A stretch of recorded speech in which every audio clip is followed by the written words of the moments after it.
Hi everyone, welcome back.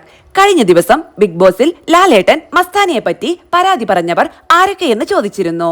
Akbar, ശൈത്യ, ആദില, നൂറ, അനീഷ് ഇങ്ങനെ കുറച്ചു പേർ എണീറ്റു. ഇതിന് എന്തെങ്കിലും മറുപടിയുണ്ടോ എന്ന് ലാലേട്ടൻ മസ്താനിയോട് ചോദിക്കുന്നുണ്ട്. എന്തായിരുന്നു പരാതിയെന്നും തിരിച്ച് മസ്താനി ചോദിക്കുന്നുണ്ട്. അതായത് ബേസിക് ആയിട്ട് പുറത്തു നിന്നുള്ള കാര്യങ്ങൾ ഇവിടെ വന്ന് സംസാരിച്ചു എന്നുള്ളതാണ് എന്ന് ലാലേട്ടൻ പറഞ്ഞു. ഞാൻ കണ്ട ഗെയിമുകളെ കുറിച്ചാണ് സംസാരിച്ചത് എന്ന് മസ്താനി പറഞ്ഞു തുടങ്ങുമ്പോഴേക്ക് അക്ബറിനോട് എന്താണ് പരാതി എന്ന് ലാലേട്ടൻ ചോദിക്കുന്നുണ്ട്. ഭക്ഷണം കഴിക്കാൻ വലിയ നാവാണ്, എന്നാൽ കഴിച്ച പാത്രം കഴുകി വെക്കാൻ വയ്യ. വലിയ വാചകമടിയാണ്. ലൈറ്റ് ഓഫ് ആക്കി കഴിഞ്ഞാൽ പിന്നെ കഴുകേണ്ട, അങ്ങനെയൊരു റൂൾ ഒന്നുമില്ല. കാരണം ഇടയിൽ ബിഗ് ബോസ് വിളിക്കും, ചിലപ്പോൾ ടാസ്ക് വരും, അപ്പോൾ ചിലപ്പോൾ ലേറ്റ് ആവും. അന്നത്തെ ദിവസം അനുമോൾക്ക് ഹോട്ട്സ്റ്റാറിന്റെ പായസം ഉണ്ടാക്കാനുണ്ടായിരുന്നു. അത് കാരണം കിച്ചൺ ലേറ്റായി.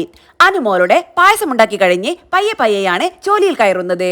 അതെല്ലാം കഴിഞ്ഞു ഇതെല്ലാം ചെയ്തു വരുമ്പോൾ മനുഷ്യന്മാരല്ലേ ലാലേട്ട, ഇത് മുന്നേയും ലേറ്റ് ആയിട്ടുണ്ട്, അപ്പോഴും നമ്മൾ കഴുകിയിട്ടുണ്ട്. എന്നിട്ട് മസ്താനി പറയുന്നത് ലേറ്റ് പോയിട്ടാണ് മസ്താനി ഫുഡ് കഴിച്ചത് എന്ന് പറഞ്ഞപ്പോഴേക്കും ലാലേട്ടൻ പറയുന്നുണ്ട്, ഞാനൊരു സിനിമയിൽ പറഞ്ഞ ഒരു ഡയലോഗ് മസ്താനി പറയുന്നത് കേട്ടു. ഇവറ്റകളുടെ കരച്ചിൽ കേൾക്കാൻ എന്തൊരു രസമാണ്. അങ്ങനെ പറഞ്ഞോ എന്ന് ലാലേട്ടൻ ചോദിക്കുന്നുണ്ട്. പറഞ്ഞു എന്ന് മസ്താനി പറയുന്നുണ്ട്.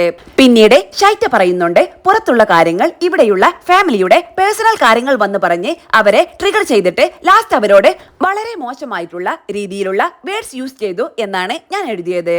അതുപോലെ വെസൽ ടീമിന്റെ കാര്യം കൂടി എഴുതിയിരുന്നു. അപ്പോൾ ലാലേട്ടൻ റെനയുടെ ഒരു പ്രോബ്ലം ഉണ്ടായിരുന്നില്ലേ എന്ന് ചോദിക്കുന്നുണ്ട്.